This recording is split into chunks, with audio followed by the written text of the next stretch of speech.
Bonjour et bienvenue sur la chaîne de Nico63.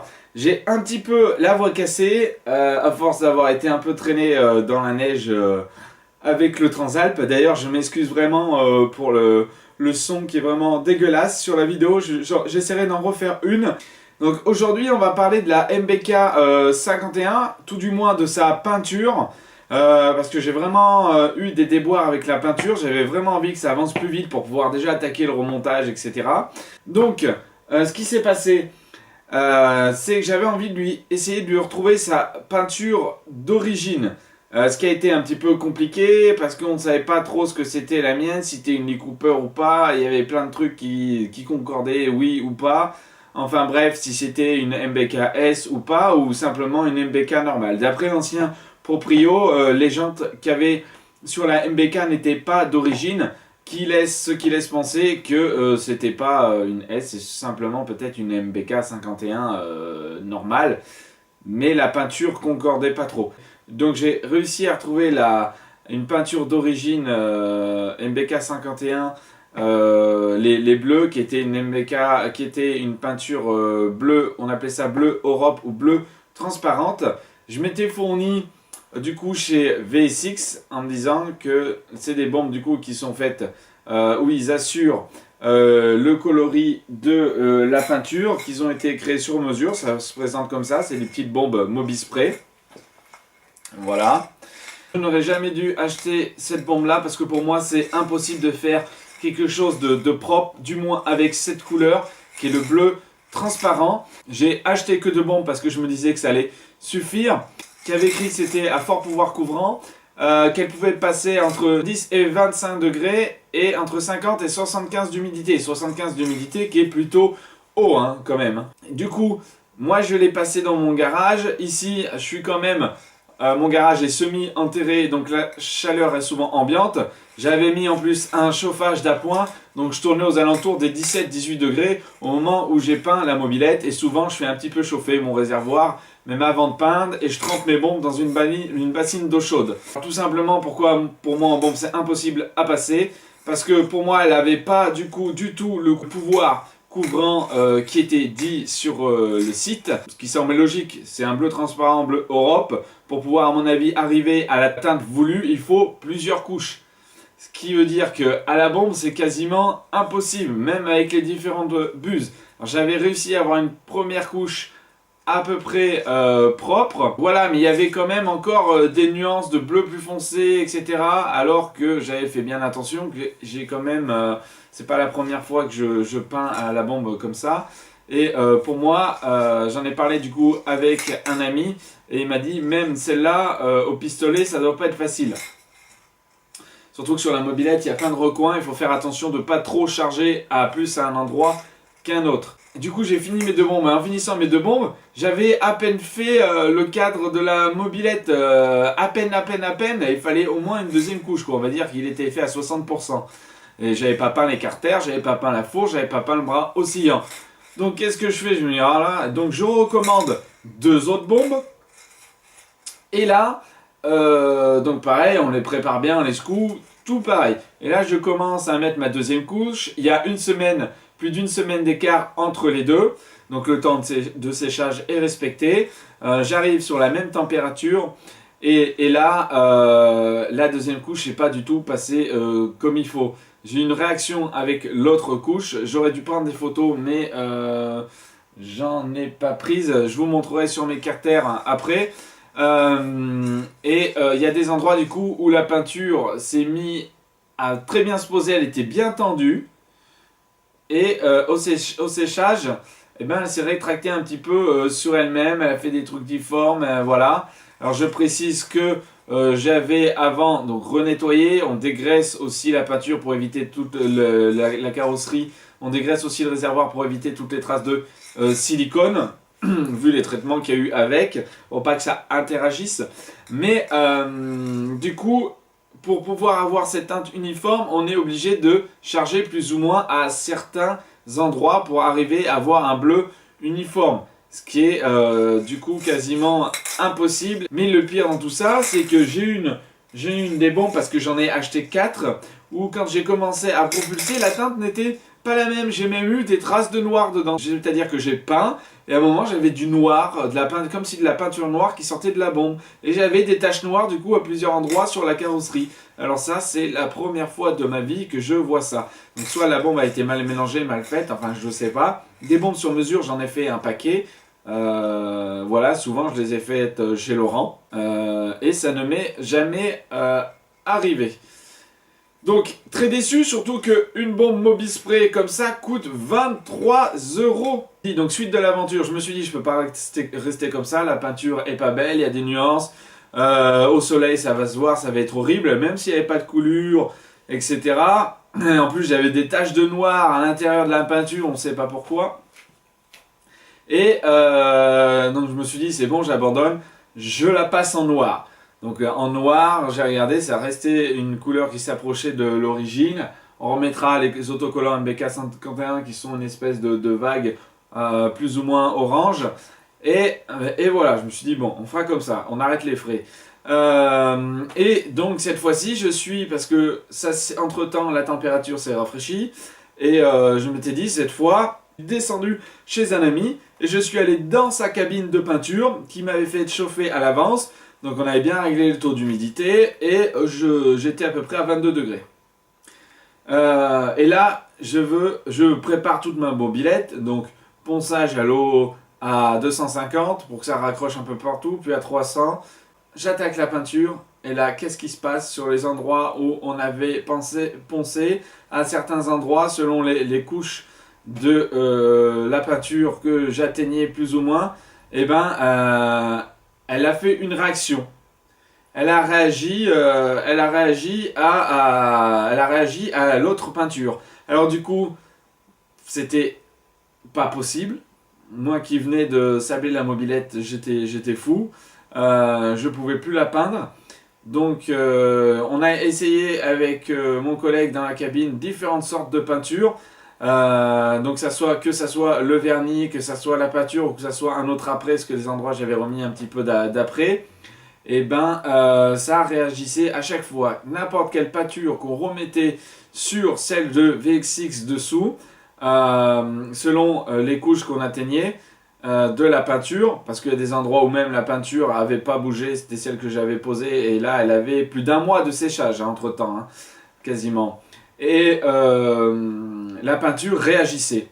Donc c'est-à-dire qu'elle me faisait des espèces de crevasses, etc. Enfin c'était n'importe quoi. N'importe quoi. J'avais aussi encore dégraissé, je précise bien avant, tout le cadre de la mobilette. Donc voilà, donc très énervé, moi qui avait du coup sablé toute la mobilette qui était nickel, qui était apprêtée, j'étais super déçu. Je tiens à dire que ce n'est pas l'après qui a été passé qui a réagi, parce que on a fait les tests sur les carters où j'avais pas touché, et l'après n'a pas du tout, quand j'ai repeint par-dessus l'après, ça s'est posé nickel, je n'ai eu aucun souci. Donc je pense que c'est vraiment un problème avec cette peinture. Enfin moi je comprends pas, et mon ami qui a aussi l'habitude voilà, m'a dit qu'il y avait un souci avec la peinture. Du coup, ce qu'il a dû se passer, et ça après je vais vous montrer une image comment faire parce que ça sert bien, chez les produits Restom, il existe des décapants que j'ai déjà utilisés pour décaper les réservoirs, les mettre à nu complètement, c'est-à-dire que c'est une espèce de pâte qu'on passe sur le réservoir, et ça va faire cloquer la peinture, et avec une petite raclette en plastique, hop, on racle et on arrive à la tôle à nu. Et ça c'est super parce que du coup on ponce pas le réservoir, on n'a pas des traces de ponçage sur le réservoir, etc. Donc je savais qu'il y avait ça, et donc lui m'a conseillé d'acheter un produit qui se sert, qui est, moi je l'ai acheté chez Weldom, qui est super. C'est donc un décapant gel express multi-support 3v3. Voilà, ça vaut à peu près 16 euros là, ce flacon là. Et j'ai dû du coup enduire une partie là, du cadre de la mobilette, en gros tout le réservoir, pour faire cloquer la peinture et remettre tout à nu et repartir de zéro sur une base saine. Voilà, et ça franchement c'est génial parce que il me semble que chez Restom ça coûte un petit peu plus cher, et du coup c'est impeccable ce truc là. Donc j'ai utilisé ça, gel décapant, plus un petit peu d'acétone. Donc on peut voir, ça marche sur de la peinture glycéro, de la peinture acrylique, du vernis polyuréthane et du vitrificateur polyuréthane. Voilà, donc ça décape jusqu'à 10 couches. Donc c'est plutôt... et puis c'est assez rapide, et puis on garde une base saine. Donc après ça, j'ai pu enfin repasser ma peinture, et on peut voir que la différence est totale. Alors là, le polish n'est pas encore passé, donc là elle est pleine de poussière, mais il y a encore peut-être des petits gratons des endroits, ça fait des reflets avec la lumière qu'il y a au-dessus. Mais ça, ce n'est pas grave, puisqu'on va venir faire un ponçage très léger, d'ailleurs qui n'est même pas vraiment un ponçage, avec une espèce de petite éponge un peu spécifique.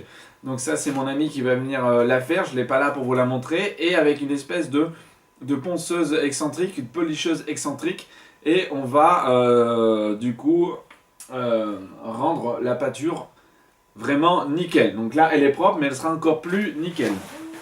Donc voilà, on peut voir, donc ça, la peinture, donc ça c'est le noir motif que j'ai posé dessus. Donc là, hop, on essuie, voilà. Là, vous avez vu, il y a un petit peu de poussière. Mais sinon, bon, elle a encore peut-être un petit aspect un petit peu voile, et encore. Mais, tac, là pareil, il y a un petit peu de poussière, voilà. Mais on peut voir que le résultat est pas du tout pareil.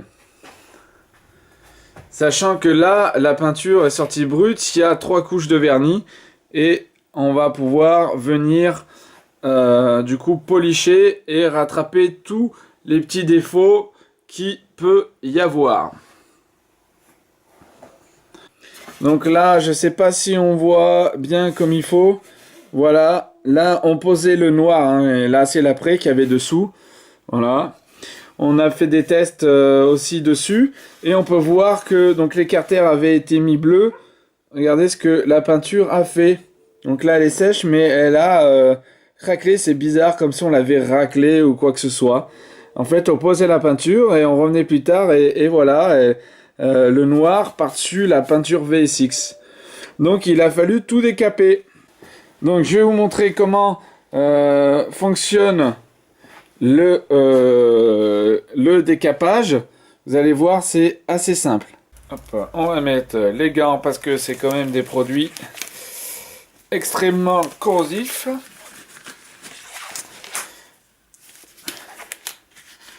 Et même le mieux,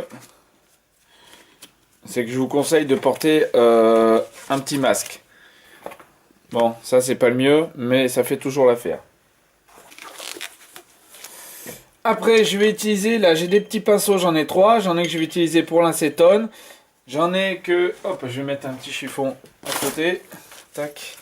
J'en ai que j'utilise donc ça pour le décapant. Le décapant, c'est fait, le décapant se présente sous forme de gel.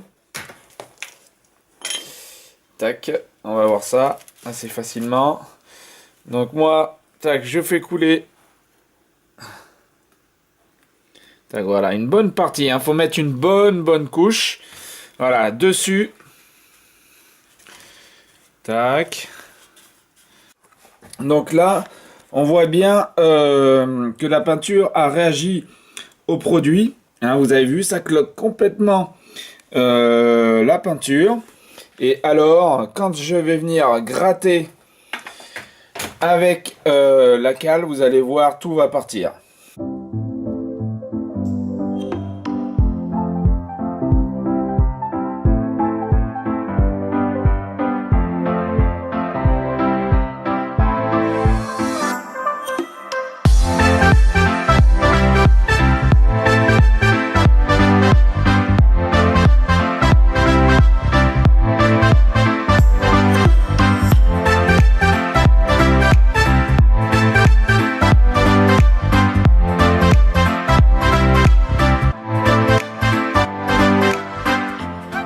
Donc voilà, en 10 grosses minutes, un petit quart d'heure, Vous vous souvenez, il était bleu, noir, tout ça. On arrive à un résultat comme ça avec le décapant. Après, on passe un petit coup d'acétone dans les interstices, comme ici. J'utilise donc je mets le décapant et après j'utilise un pinceau à poil dur. Voilà, ce qui permet de tout enlever. Donc là, je l'ai fait quand même grosso modo pour pas trop m'embêter, mais on peut voir que cette partie-là est plutôt nickel. Après, il me reste à faire la partie du dessus et les arêtes qui sont presque déjà partis avec le décapant qui coule un petit peu à côté. Donc ça va vite. Voilà ce qu'il a fallu que je fasse ensuite sur le cadre. Donc je vous laisse imaginer que c'était un peu chiant à faire. Mais bon, c'est quand même une petite astuce, ce décapant. Voilà, moi, mon conseil, c'est quand même quand vous voulez peindre un cadre de mobilette, donc c'est de bien se renseigner sur les bombes et ce qui les compose. Des bombes de différentes marques peuvent avoir une composition différente et du coup interagir entre elles et surtout de bien dégraisser son cadre, d'être dans un endroit avec une température ambiante, on va dire aux alentours des 17 à 22 degrés, avec plutôt un taux d'humidité avoisinant dans les 50%. Voilà. Ça c'est le combo pour essayer d'arriver à bien peindre. Après, bon voilà, je suis pas peintre, j'ai sûrement fait des erreurs ou quoi que ce soit. Le cadre est fait, on va le policher très bientôt, on va pouvoir ensuite passer au remontage des pièces. Donc voilà, sur cette petite vidéo, donc c'était pour parler de la peinture de ma MBK, comme quoi elle avance toujours, que j'ai eu des péripéties. Donc c'est vrai que cette petite vidéo fait penser à un petit coup de gueule. Alors je critique pas du tout le site VSX parce que je me fournis chez eux en pièces et ils sont très bien en termes de délai, etc. Voilà, est-ce que j'ai mal fait parce que j'ai pas la science infuse non plus. Tout mon procédé est dit dans la vidéo, comment j'ai réalisé la peinture. Voilà, pour moi normalement j'ai pas fait énormément, enfin je vois pas ce que j'aurais pu faire mal, mais n'hésitez pas à le mettre dans les commentaires, c'est toujours instructif. Voilà. Merci vraiment de me suivre. Je vais essayer vraiment d'avancer la MBK pour pouvoir attaquer la petite moto, le petit caddie derrière. Voilà, si le concept vous plaît, n'hésitez pas à vous abonner en bas à droite et à laisser un petit pouce bleu. Ça fait toujours plaisir et ça m'aide à me faire répertorier. Merci beaucoup. Je vais vous laisser parce que je vais attaquer la construction du nouvel atelier. On voit mes planchons ici. Et du coup, on va avoir une nouvelle salle chauffée, etc. qui sera bien mieux pour faire les vidéos et surtout mieux éclairée. Voilà, allez, sur ce, merci beaucoup. À la prochaine. Bye bye.